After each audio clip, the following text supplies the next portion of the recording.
Yeah, they lost in 6, so that's it. Playoffs are done for the Bruins.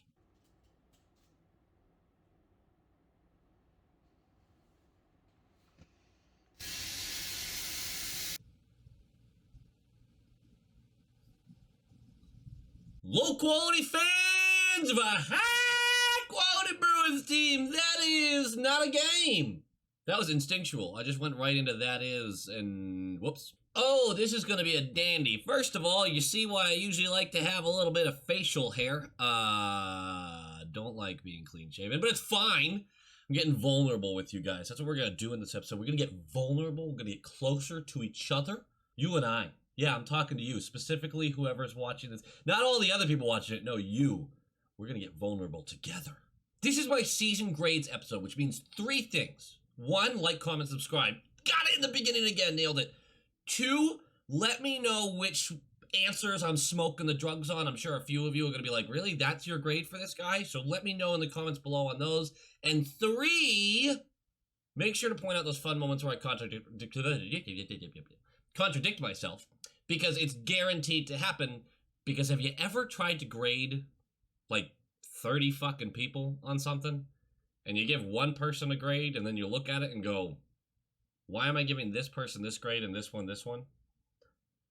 Here's the rules. 5 or less games played, I'm not really going to talk about you. Kasha is the exception, but we'll get there when we get there. We're trying to grade on play. We're not taking injuries into account as much. They are involved, and they will be mentioned, but I'm trying to focus on what they were able to do on the ice. No one asks to get injured. Lastly, and most importantly, this is graded on a scale of expectations. C means you hit right in the middle of like, yeah, you were exactly what we expected. This is a grading system built off of, were you better or worse than what he thought you would be in the beginning of the season? Everyone had different expectations. That's what's going to make this interesting, is mine are different than yours. So the perfect example and the easiest ones to do in the beginning is our top line. Marshy, Bergie, Pasta. I think you can guess that Marchand's an A+. Like, what do you... 69 points? Nice. It could come out tomorrow that he got 69 points on purpose and just left it that way, and I'd completely believe it. Would any of us go, that's ridiculous? That is right up Marchand's alley. Marchand was a borderline Hart candidate this year. 69 points. He is A+ material, absolutely. I thought he brought his actual defensive game through the roof this year. I mean, everything he did, he brought it up a level this season. I thought he should have been nominated for the Selke more than Bergie. I know, crazy, but his back check led to how many goals this year? I just can't believe what this guy was able to put together this season. He gets an A+. Bergie, on the other hand, also an A+. And this is where it gets really weird, right? Because Bergie was pretty much as expected. I expected him to have more of a drop-off, but he barely exceeded expectations. And just like Marchand, when you exceed them and the expectations are already so high, it bumps your grade way up. So we're giving him an A+. He's a Selke finalist once again, deservedly so. But Marshy and Bergie each deserve their A+ because they exceeded expectations with the highest expectations of the group outside of Pasta. Now here's where you're gonna go, eh? David Pastrnak gets a C. I just gave Brad Marchand and Patrice Bergeron A+ for their efforts. I'm giving David Pastrnak a C. The reason being is my expectations for him were through the roof this year. I mean, he almost hit 50 goals last year in a shortened season.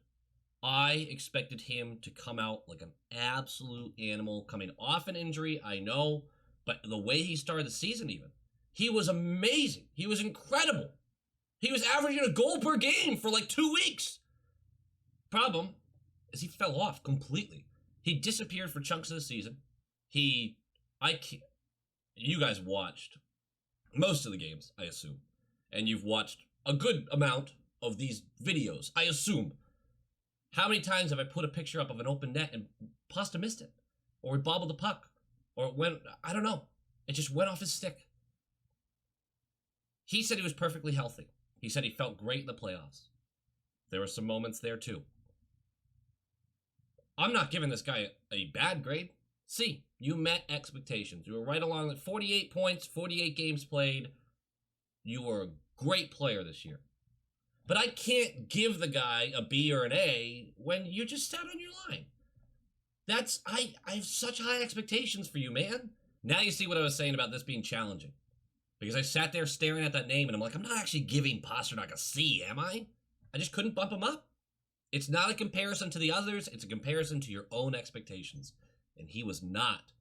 At least throughout the entire season. If I graded after a month, I would have been like, this guy's an A, holy shit. He just fell off.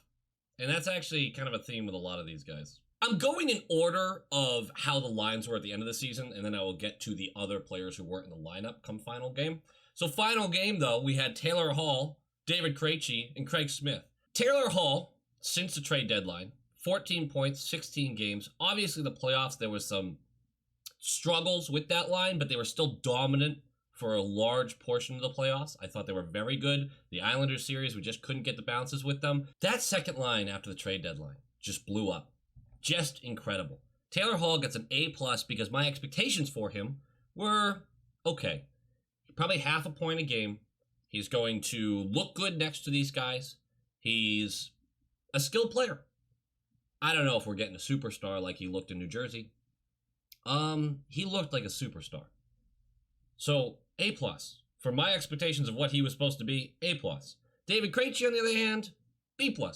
He went a little above what I expected, especially after the Hall acquisition. Hall bumps Krejci's and Smith's numbers a little bit here. That second line was just so good. It was just so good.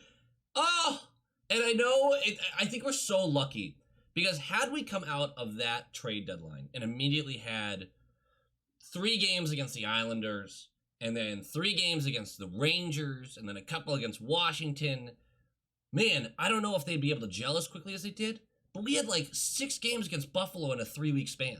And I think that really allowed them to get comfortable and create that possession-heavy mindset that they had. Krejci, B+. He's not an A. I didn't think he really went that far beyond expectations, but he definitely did pick up his game, especially after the deadline. Smith, B. Because I thought Smith the first half of the season was a huge disappointment. And then I said that on a video, and then he shoved it up my pooper. He went off in the second half. He finishes with 32 points in 54 games, regular season. I am impressed with what he can do.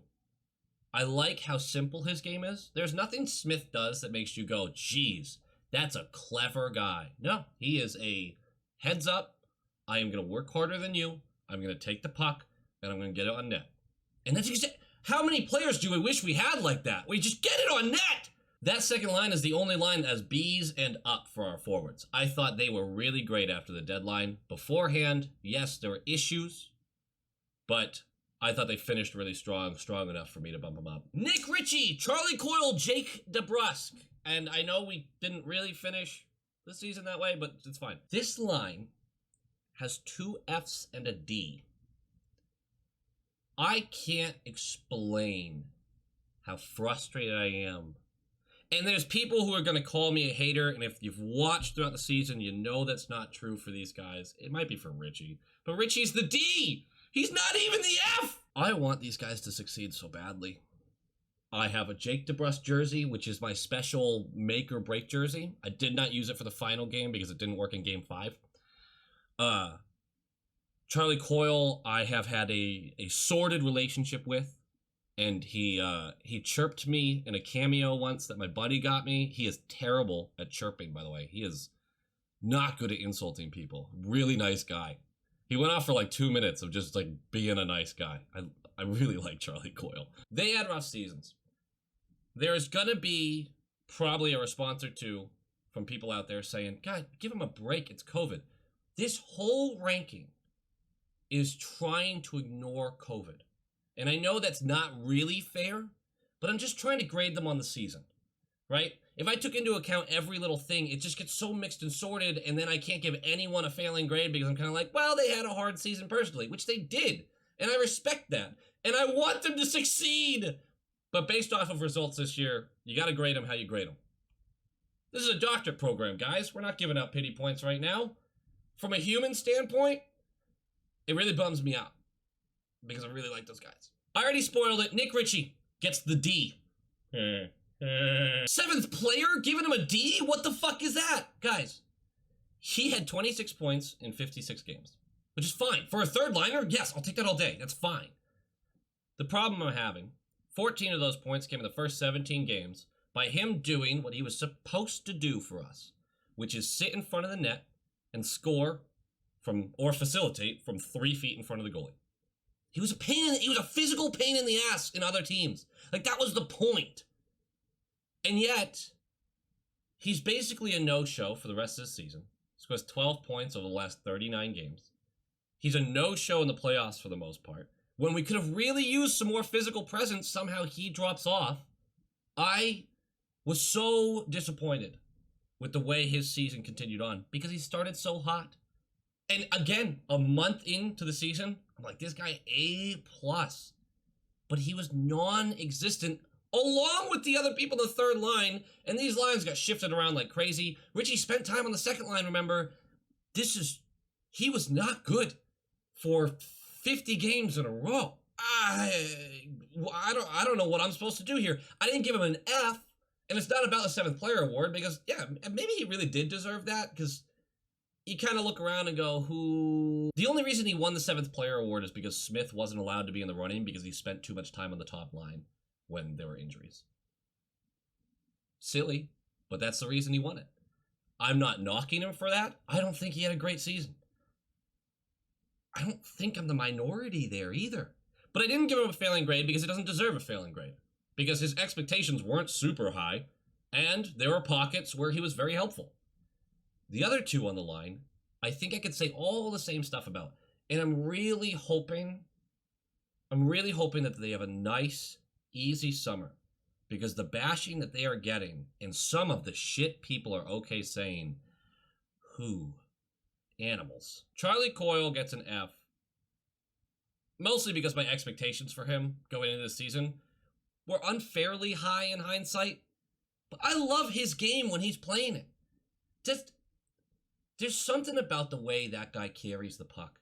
And when you just can't take it from him, and he's got his head up, swiveling around, looking for the angle, that's fucking art. And I might have saw it for the last 10 games of the season. I just needed more. The point totals are the point totals, 16 and 51, which isn't great, but he was so far below expectations this year. And anyone who wants to blame COVID, that's fine, but the grade's the grade. Debrusk, same situation. And COVID probably really did fuck with Debrusk. This guy's an outgoing, really energetic dude. I guarantee he had a hard time handling this. He has made multiple comments after the season talking about how his haters had a lot to say. He's got to change some things. He's got to fix some stuff. No kidding. Debrusk, I want us to run it back with you. I want us to give you one more year and just see if we can get you back to that 30 goal scorer we thought you were going to be. Or maybe a third line 20 goal scorer. I would love that. I would love that. 20 goals, third line, left wing, let him play his position. Yeah, I'd be all about it. Give him one normal season. People forget that he was bad at the end of last year too. But again, the bubble, COVID, we got to give this kid a real chance. And if we let him walk, it's going to be frustrating because he's probably going to light it up somewhere else. I just see that happening. But there's also the argument you go, well, yeah, but we were never going to get that from him because he needed to get traded to figure out what he's doing. To get that little chip and go, fuck this. I don't know. But I can't give him anything other than an F. 2 of 3 Fs I'm giving. And they're on the third line. That line was not good. Fourth line! Sean Corrali, Curtis Lazar, Chris Wagner. This was a tough one. This one gave me fits. Because my expectations were low, but damn. Corrali, D. Corrali I struggled with because I expected him to have a bounce back year for effort. I'm not that guy that needs the fourth line to score. I don't give a shit. But I need them to be fast and forecheck focused. I need them to pin teams in, not them controlling the puck, just smashing them into the boards over and over again until the first line comes out and capitalizes on the giveaway because those assholes just got creamed for 2 minutes. I love a good fourth line. I enjoyed watching the Islanders' fourth line go to work. God. That fourth line, the identity line, along with the defenseman Pelech and Pollock, whew, that is stifling, man. That is tough to deal with. Gotta respect that. Gotta respect that. But Corrali gets a D, because his expectations weren't that high, but damn, you didn't do shit for me, did you? Really, he never even had that little... There used to be little spark moments. We've talked about this, like the, hey, where's that upside to this guy? Everyone has one thing that they can do, right? The one thing that they capitalize on. They go, nice. Corrali, every now and again, has the Corrali snipe and the Corrali leap. Didn't really see it this season. I didn't see the energy. He looked slower. He looked hurt. I don't know. Not impressed. He will not be coming back. I guarantee he's not getting signed back up. Curtis Lazar, B. A lot because I wasn't sure what to expect from Lazar. I'll be honest, I didn't watch a lot of him, and we got him for Buffaloes, and I went, oh, I like him. He eats hamburgers. Very nice. I'm gonna give him a B because as soon as he got here, the line changed, and there was more effort given. I liked his game a lot. I wasn't quite at an A mark with him, but definitely a B. Wagner gets the third F. Anytime he did anything, I will... It's so hard to talk about this guy! I don't get it. I don't get it. He has the effort. He finishes his checks, but he finishes his checks at weird times and takes himself out of the play constantly. He turns the puck over like crazy. He makes weird decisions when he's alone. Like when the puck's not near him, he just makes strange decisions. He just glides over to areas of the ice where you go, dude, you had the space. You were wide open. Or you're moving away from the defensive play. Like, F. And you can't convince me otherwise. F. All right, we're going to rattle through some names here real quick. Anders Bjork, A++++. You got us Taylor Hall. Thank you, buddy. Good job by you. And you looked great in Buffalo, by the way. That Buffalo blue really brings out your eyes. What color eyes does he have? Bleed, D. You had 10 games. You didn't do much with them. You did get a goal, which is neat. There were no expectations for you, really, so I'm not going to fail you, but you didn't look good when you were on the ice, so D. Carson Kuhlman, C+. I liked when you were in the game. You were a little better than I thought you would be, but you weren't like, oh my god, I need to have him in the lineup. Jack Studnicka, B. If he gets some muscle mass, that guy's a center next year in the league. Guarantee it. Senishin, C. I don't know how to grade you right now. I liked what I saw, but I didn't see a lot of you. I hope you're not a doghouse candidate. I don't like how this coaching staff does this. It really feels, and again, they're in the building, they're watching the practices, but it really feels like sometimes they look at a guy and I'm like, I just don't like you, and they never really get a good shot. I hope Senny gets a shot next year. Trent Frederic. Guys, come on. I get it. I like him. I like the cut of his jib. He's fun. But someone got in his ear and he cut out all the physical stuff. He cut it all out. He didn't tone it down. He got rid of it. And then he couldn't make his way back in the lineup because his hands aren't there yet as a prospect. He's not good enough for the league full time this year. Next year, I think he's going to be a really great energy guy, bottom six. I really hope so. But my expectations for him, let's see if he can make the team. And let's see what he does. He was fine. C. But this obsession with him has to be related to like Taco Fall. Like you don't actually want the guy playing big minutes, but he's really fun and exciting. Guys, he had 5 points in 42 games. Which is fine if you're talking about a fourth line guy. But then his energy and his physicality died out. There's nothing you can do with that player. There's no upside there anymore. That's the problem. Do I hope he comes back next year? Looks better, better hands, better decision-making, quicker decision-making? Absolutely. Because I really enjoy this kid. I like him a lot. I don't understand the obsession, though. I don't understand the obsession with needing him in the game. I don't get it. That's just me, man. I don't get it. Like, I love latching onto players and just being like, this is my favorite. I love this guy. Give him a chance. And it's often underdogs. It really is. There's a point you have to go, maybe he wasn't helping at this time. I'd be pretty surprised if he didn't make a fourth line role starting next year, though. I would be really surprised if he didn't make the team. To round out the forwards, Kasha, he gets an incomplete. The way this happened is I was looking over numbers. He only got 3 games, but I still wanted to talk about him. And I gave him an F, right? And I gave him an F because we got nothing out of him this season. And I had this whole, I was thinking to myself, like, how do I explain this? How do I just walk through that at a certain point, you still gotta be able to get in the game? And the longer I explained it to myself, the more I felt like a terrible human being. Like a really bad person. So I'm gonna give him an incomplete. Because he can't have a grade. Because the guy got concussed. And he has concussion issues. I can't grade him. I don't know what to grade him on. And the fact that I even tried to, it's kind of bullshit on my part. I felt really bad typing it out. I was like, again, I don't script any of it, but I'm like typing out the grades for each. And oh man, not a great moment for low qual. Caution deserves all the respect in the world. He's just a kid trying to do his job, and he can't be healthy. He can't get healthy. I would be surprised if we tendered his qualifying offer. We probably just let him walk. I hope for his sake that he makes a decision that focuses on his health. I still want to see this kid in a Bruins sweater playing a full season. God, do I. But gotta prioritize health, man. So he gets an incomplete and a best wishes along the way and an apology from my stupid brain. Let's get to that defense. There's some good grades on the defense. How about Charlie McAvoy, who gets an A+++++++? I can't believe he got better. I can't believe that he got better. And throughout the season, his offense got better. I am just blown away by the Stallion. There is not a shift he has where I go, fuck McAvoy, what are you doing? God, I love this guy. And Grzelcyk, he's elite. I think he really brought his game to an elite level. If you please, God, ignore the last game of the season. Oh my God. I understand why everyone's mad at him. I get it. He basically put 2 pucks in our net, if we're going to be honest. Oof. But Grzelcyk gets an A+ for the total season grade. Great. I thought he raised his game. And I think for a guy his size, his defense is completely underrated. Absolute elite defenseman.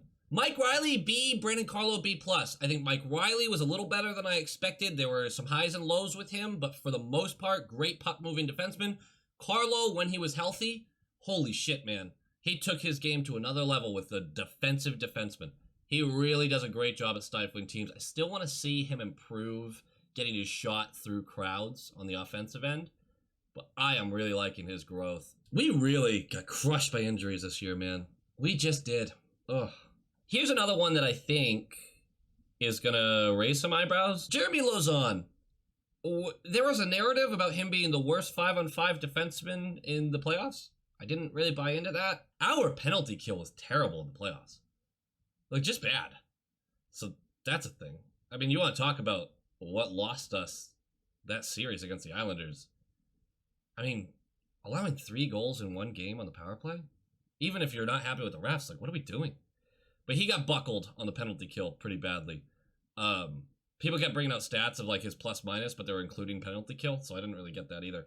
So he actually gets an A for me. Coming into the season, I thought he was going to be overmatched. He had to start on the top line because injuries. And he did everything he asked him to, especially if you consider expectations. It's a young defenseman. He's doing everything he can. I think he's a top 4 defenseman in this league. I really do. He's not a high-end top 4 defenseman, but he's a top 4 defenseman. And I think we'd be doing a disservice to not rank him way above expectations.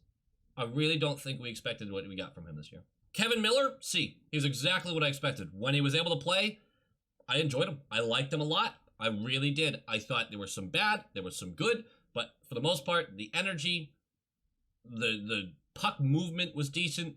C. Just a lot of injuries, which, let's be honest, that's kind of what we expected too. So, Connor Clifton! I put 3 question marks. Who am I grading? Am I grading playoff Connor Clifton, who was just one of our best defensemen? Or am I grading regular season Connor Clifton, who I said negative things about in every single video for an entire season? I give regular season Connor Clifton a D. I give playoff Connor Clifton an A. How about that? Does that satisfy anybody? And no, don't put them together for a B-. No, those are two separate fucking people. Steven Compher, C+. I liked him when he was in there for the most part as a, oh shit, we have to bring a defenseman in. Fine. Jared Tenorti, C+. He did what he was asked to. He had some good moments. Fine. Vakanainen, D. I expected more. I just expected more from the guy, and I'm bummed.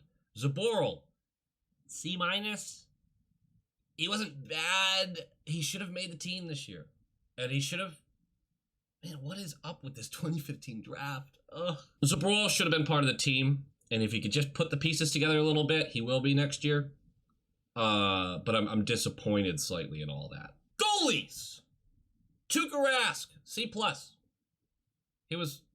He's an elite goaltender. I expected elite goaltending. He was elite for most of the season. When he was healthy. Again, trying not to dive too far into injuries. I thought he was very good. The torn labrum in the playoffs is that's a Cassidy debate. I understand each side. I understand rolling with your goalie that you just can't sit, man. You just couldn't sit him. Not that this should ever be a decision by a coach, but someone was going to get the short end of the stick in this one. Either we were going to shit on Cassidy for playing Rask with a torn labrum, or we were going to shit on Rask for bailing on the team because he had a torn fucking labrum. But I'm not giving Rask a high grade because he didn't exceed expectations. He was elite. Like, that's exactly what he is. C+. You were elite with a little bit of razzle-dazzle in there, gets you the plus. Good for you. Halak, you get a D. A lot of this is because you were injured and you got passed on the depth chart, so we didn't really get a lot out of you. But the games we did get out of you, you didn't look right. And I can't speculate on your health in those games, but that glove hand is not looking tight.